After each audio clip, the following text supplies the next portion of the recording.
envolvidas. E mais do que isso, o Manual de Estatística de Desordens Mentais da American Psychiatric Association, a Associação Americana de Psiquiatria, vai colocar, num dos importantes capítulos sobre questões étnicas e culturais, o médico deve tomar cuidado para não diagnosticar erradamente como alucinação ou psicose casos de pessoas que dizem ver ou ouvir espíritos de pessoas já falecidas, porque isso pode não significar uma alucinação ou psicose. Então já começa a haver uma abertura para a hipótese espiritual, do ponto de vista factual, inclusive. E isso abre um espaço dentro do Código Internacional de Doenças que passa a reconhecer o estado de transe e a possessão por espírito como diagnóstico médico, salvaguardada a seguinte questão: é doença o estado de transe fora do controle da pessoa, mas não é doença quando esse estado de transe vem num contexto cultural ou religioso da pessoa. Quer dizer, estado de transe e possessão por espírito é hoje diagnóstico médico. Vamos ao, por gentileza, Dorival. Olha lá, ó. Item F44.3. E diz o seguinte: transtorno, estado de transe e de possessão, transtorno caracterizado por uma perda transitória da consciência de sua própria identidade, associada a uma conservação perfeita da consciência de meio ambiente. É aquela pessoa, por exemplo, aquele paciente, como um relato real, o paciente diz assim: doutor, eu cheguei no hospital psiquiátrico, eu quebrei o refeitório do hospital inteiro, me colocaram num quarto fechado, e por vários dias tinham medo de chegar perto do quarto, porque eu esmurrava a porta e já estava quebrando a porta, de tamanha violência. E eu me lembro de tudo. E eu sabia que o que eu estava fazendo não era de mim, mas eu não tinha controle sobre o que eu estava fazendo. Mas eu tinha uma consciência do que estava acontecendo.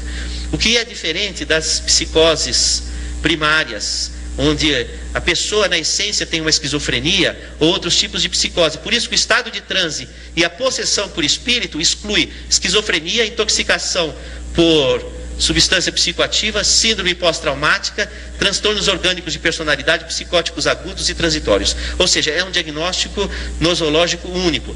Ou seja, o médico hoje, ele tem recursos dentro da medicina oficial para saber se aquela pessoa está sofrendo de um mal psiquiátrico primariamente ou se ela está sofrendo de um problema de mediunidade. Mas há um seguinte problema: não há médico que, ou se há, são poucos, que conhecem esse item do Código Internacional de Doenças.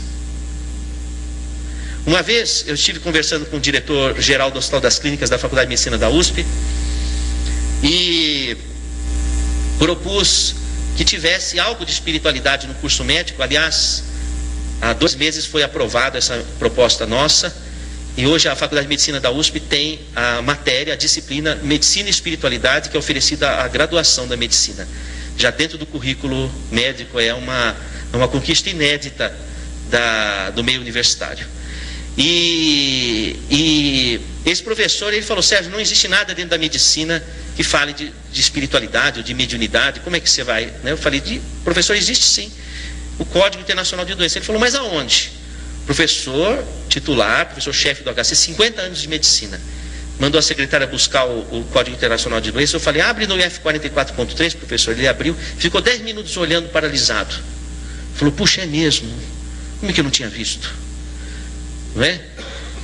Eu queria perguntar aos colegas, honestamente, tem médicos aqui? Eu não estaria surpreso se você não conhecesse esse item do... Não conhecia, né? Não conhece. Não, eu não descobri, eu abri o livro para estudar.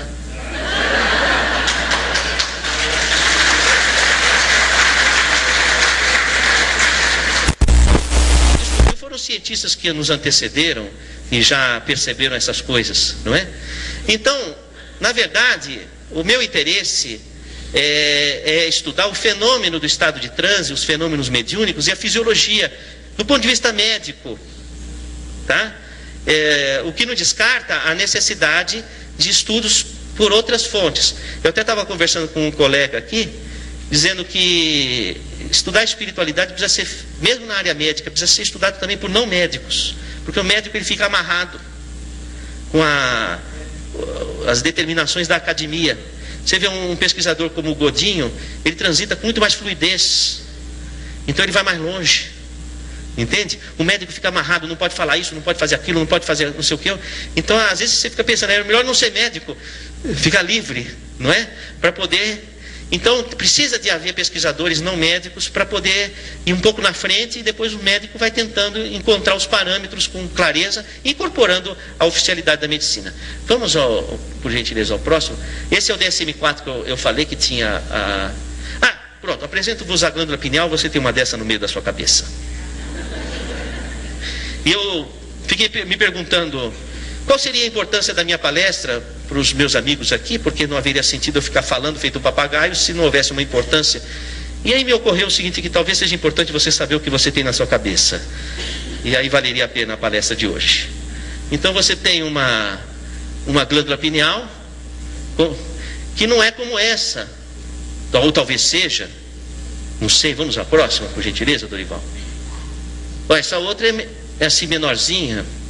Depois eu vi que não tem uma pineal igual a outra. Eu dissequei vários cadáveres, não há uma pineal igual a outra. Grandes, pequenas, e não importa, não é o tamanho que vai dizer se a pessoa é melhor ou pior. Eu já reparei que não tem a ver uma coisa com a outra. E a sua pineal é que não há nenhum exame que o seu plano de saúde cubra para você saber como é a sua. Mas depois eu posso ir pesquisar se você quiser.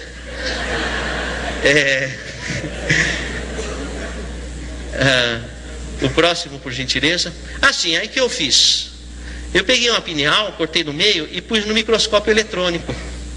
Então eu fui lá no mesmo instituto de física que eu trabalhava, aliás na engenharia, e cortei do meio e vi que tinha essas estruturas como se fosse crocante na glândula.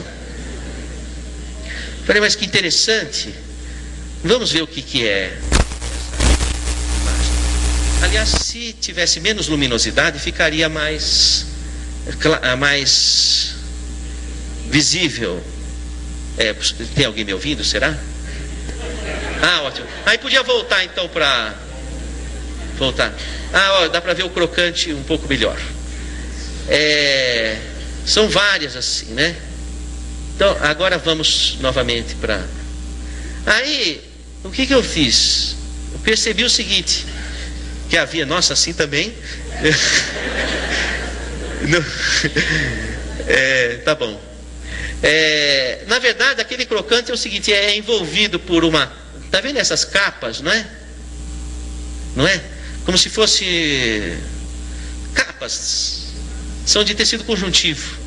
Vamos ao próximo, por gentileza, Dorival. E tirando as capas, parecem amoras. Depois, observando de mais perto, na verdade, eles têm a mesma forma que um cérebro, com circunvoluções, etc. Porque, na verdade, a pineal está mergulhada no terceiro ventrículo, no líquido cefalorraquidiano. E por pressão de vasos comunicantes, então essas estruturas elas sofrem uma pressão semelhante ao que o cérebro sofre, elas acabam tendo um formato semelhante ao do cérebro. Próximo, por gentileza. E me chamou a atenção que essas estruturas estão em casulos. E eu não tenho as imagens aqui, porque são muitas imagens, mas na escola politécnica eu pude detectar que são apatita, cristais de apatita que nós temos no meio da cabeça. E depois até me veio, muitas vezes a pessoa falava assim para mim, eu não tenho bola de cristal? Tem. Você tem bolas de cristal no meio da tua cabeça.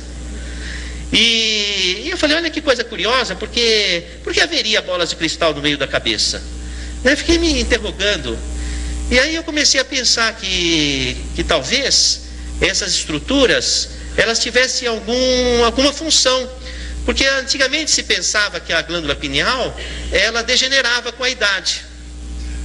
Degenerava e não tinha função.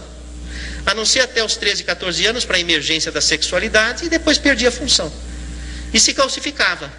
Pois é, o que acontece? Com esse trabalho nós percebemos que na verdade não é que a pineal se calcifica, ela forma estruturas organizadas.